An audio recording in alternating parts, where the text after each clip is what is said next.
Good morning.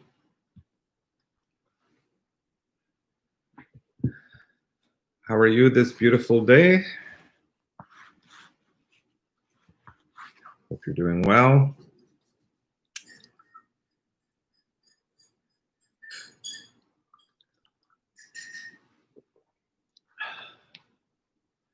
I think we have a few more days at least of some warm weather. Today is supposed to be a scorcher.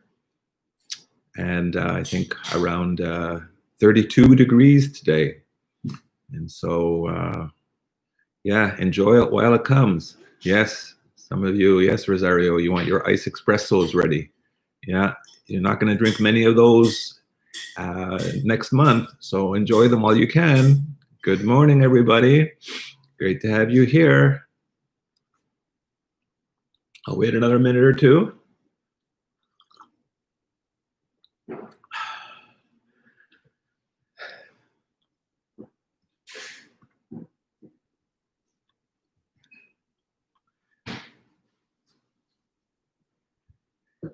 Great.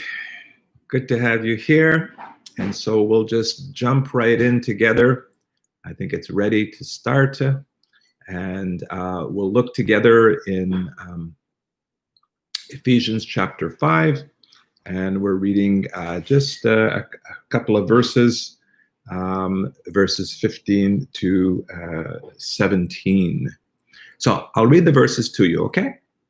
So it says, "Be very careful then how you live, not as unwise, but as wise, making the most of every opportunity," or some versions would have redeeming the time, "because the days are evil. Therefore, do not be foolish, but understand what the Lord's will is." I was reading a bit in preparation for this about the automaker Henry Ford. You know, Henry Ford, who makes the Ford cars. He asked an electrical genius, Charlie Steinmetz, to build the generators for his factory. And one day the generators grounded to a halt, and the repairman couldn't find the problem. So Ford called Steinmetz, who tinkered with the machines for a few hours and then threw the switch. And the generators were to life. And Ford got a bill of $10,000 from Steinmetz. Flabbergasted, the tight-fisted car maker inquired why the bill was so high. And Steinmetz, this electrical genius, said, "For tinkering with the generators, $10. For knowing where to tinker, $9,990. Wisdom, knowledge, understanding are priceless commodities. It's one thing to have knowledge. It's another thing to know how to use it. And that's where wisdom comes into play. In Proverbs 4 and verse 7, we read, "Wisdom is supreme, therefore get them. Though it cost all you have, get understanding." And so the question we have to answer today is, where do we get wisdom? We know we want it, but how do we get it? And it says here, be very careful, walk carefully, be careful how you live. And so this idea of being very careful has this idea of walking accurately. You know, it'd be like if you, I don't know if any of you have ever gone to the farm and you got into a barn somewhere. Well, you have to be careful where you're walking in the barn if you have animals there, because, you know, you don't want to step in some animals, stuff.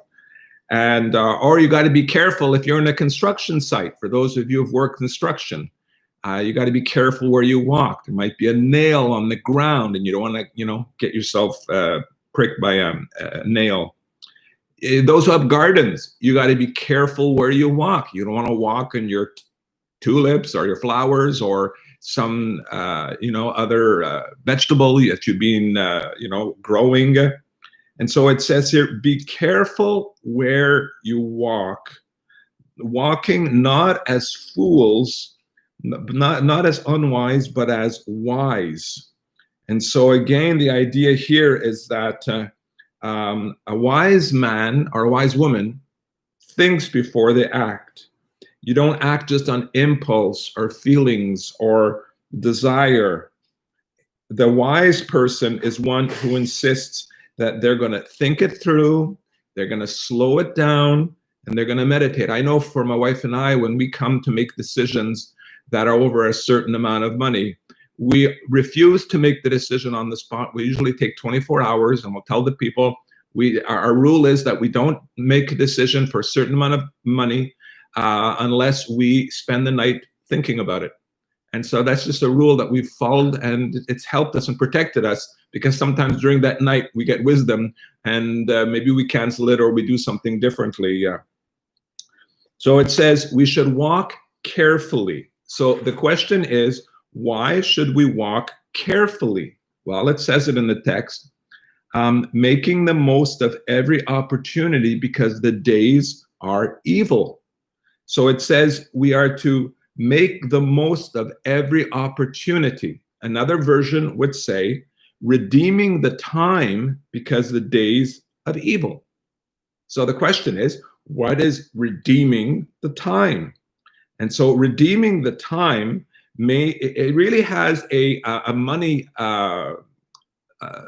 definition, if you will. The word redeeming here has this idea, a bit like money, that you should only spend your money after you shop around. You women, you would know about that, because you won't just buy in the first store you go to, right?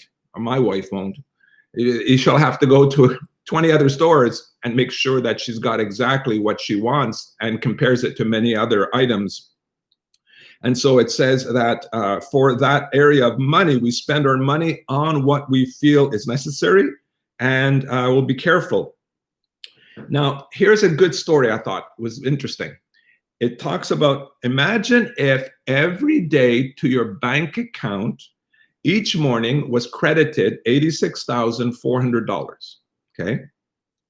That carried no balance forward from day to day. It allowed you to keep no cash in your account, and everything that evening that you hadn't spent was basically canceled. And then the next morning you had $86,400 in your account. Would you be happy? I would. Man, it's a lot of money. Well, the same thing is true of time. Every morning it credits you with 86,400 seconds. Every day you get the same amount of time put into the account of your life. And it carries over no balance. It allows no overdrafts.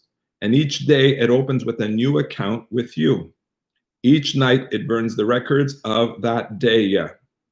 So it says in the Bible, make most of every time, of every opportunity, redeeming the time, invest your time wisely. And why? It says because the days are evil. In other words, we can invest it in ways that bring no return and that can hurt us. And so it says time is precious. It's a treasure that comes and goes, and we've got to treat it with respect and walk carefully, it says here. If you continue on to understand what it says here, maybe if I was to ask you, and here's what I'm going to ask you your participation right now. What do you think are the top priorities for time in our lives? What should they be? I got 5 here, and I'll see if you can at least give me my 5, and maybe you have others too. But if you were to state, these are the top 5 areas that I consider important for my usage of time, what would they be? I'm looking for your suggestions right now. So as I'm talking, would you respond at this moment? What are the top priorities in life for the usage of your time? Where should you spend your time in a 24-hour day? Okay, give me some ideas. Okay, Rosario says people. Okay, Celia says serving. Okay, Keep going. There's still some other ones I want to get. God, of course. God is another one. Very good. All right. Keep going. I want some more suggestions. So you got God, and you've got others are serving people. That's good. And you got any other ideas where your time should be spent during your day?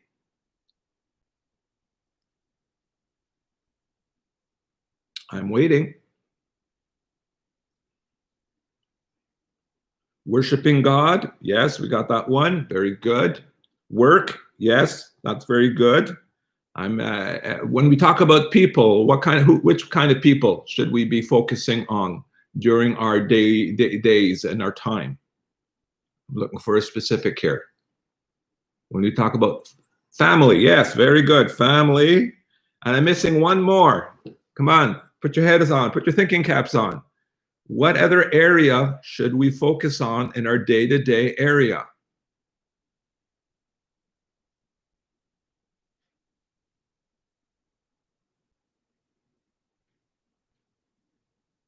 I'll just say to you, it's very close to you. Come on, you can do it. Children, yes. Family, I've got that. We've got all of the, you got 4 of my 5. I'm missing one more. What's the last one? Self. Yes, thank you, Anna, for that. So yeah, so it's God, family, friends, work, and self. Those are the 5 areas. They should be priorities in our life. But the days can become evil if we have them in our lives, those 5 areas, in an unbalanced way. I mean, if you spend too much time just on yourself, upon, I don't know, let's say your recreation, or upon games, or upon TV programs that you like, and it's all about me and my relaxation, and I deserve a break today, and it's all about me, well, then you can actually ignore others. You can ignore your family. Maybe God becomes just, someone you pray to at mealtime. And or you can have another problem if you over exaggerate in the work area. Then you become a workaholic, and then it's unbalanced in that area, and then that can hurt the areas that are important for God or for your family or even for yourself. You can work yourself into an early grave, and so it says, be wise and not unwise. Make the most of every opportunity, because the days are evil. And so these 5 areas should be priority in our lives, but they should be well balanced. All right, so let's go on to verse 17. Therefore, do not be foolish, but understand what the Lord's will is. Now, the word foolish here is different from the word foolish in verse 15. Remember verse 15? It says, not as unwise, but as wise. That's just wise and unwise. It's easy to understand. But now we're talking about another word where it says, do not be foolish, but understand what the Lord's will is. So the word here for do not be foolish is a word that is much, much stronger, and it refers to that which would be, almost the word stupid comes to mind a bit in the way we would treat ourselves. When we talk about this word, it's the word aphrones in the Greek. It means do not be ignorant, totally senseless, unlearned, foolish. It's much stronger than the other word foolish in verse 15. And so we could state it this way. Instead of saying, therefore, do not be foolish, we could say, do not be ignorant. Do not be senseless. Do not be stupid, but understand the Lord's will. What is he getting at here? Don't be stupid. See, to understand God's will, you don't have to be a rocket scientist. And many people have trouble trying to discern what God is trying to say in their lives. And seeking God's will sometimes through many other means, like, for instance, supernatural encounters or mystical or, You know, I'm not against prophecy. I believe that God has words for us sometimes that he gives to us. You know, people can speak words of a knowledge or the gifts of the Spirit, and you can have signs or dreams. I believe in all those things, but I believe those are minimal in terms of the way God really directs our lives. I believe he directs our lives, more importantly, through his word. And that 90 to 95% of the time, you want to know God's will, you just got to read the Bible and take note as to what it says. Matthew 7 talks about, when Jesus talks about the wise and the foolish builders. And here, I'll ask you a question again. Our time is flying by here. The wise and the foolish builder. Can you tell me what's the difference between the wise and the foolish builder in Matthew chapter 7? What do you think is the difference between the wise and the foolish builder in Matthew chapter 7? Remember, one built upon the sand, and the rains and the storms came, and the house built on the sand crashed. But then one built on the rock, and the storms and the waves came, and it remained standing. What was the difference between the wise and the foolish builder? Foundation. Good. What is the foundation? Come on, I want the next step here. What was the foundation? Why is it that one stood and the other didn't? What was the application here? What was the difference between the wise and the foolish builder? Does anybody know? What was the difference? Christ? Yeah, no, it's a little more, and it states it right there when you read it. Both of them, faith? No. It's not faith. It's not Christ. I mean, those are good answers, but it's not what Jesus was teaching. What was the difference between the wise builder and the foolish builder? Why did one house crash and the other didn't, based on what Jesus was trying to say to us? Both of them, I guess I'm going to have to give you the answer. Sand versus rock. Yes, I understand that. But what does it represent? How do you use rock and not sand in building your, you understand, built upon the rock. What does it mean to be built upon the rock? Okay, both of them had the Bible. I'm going to have to give you the answer. Time is running out here. Both of them had the Bible. Both of them had God's word. But only the wise man obeyed God's word, put it into practice.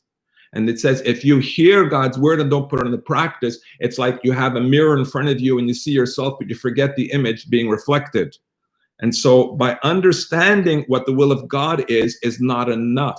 True wisdom is to be found by doing it, by obeying it. And so when we consider what is wisdom and how do we understand God's will, it says, don't be foolish, don't be stupid, because it is not difficult to understand. You read God's word and you basically put it into practice. And when you do that, you're building upon the rock. And so that's what it means. Be careful then how you live, how you walk, not as unwise, but as wise, making most of every opportunity, because the days are evil and you can get your life out of whack, out of balance.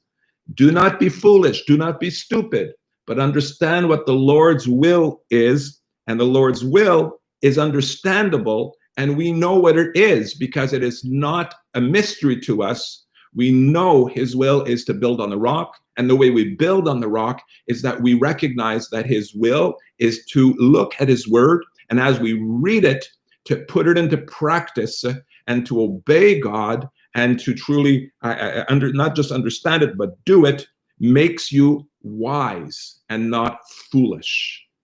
So I hope that helps you today. I know for me, it seems like it's just a way to remind myself that God's will is very clear and that we have it in front of us.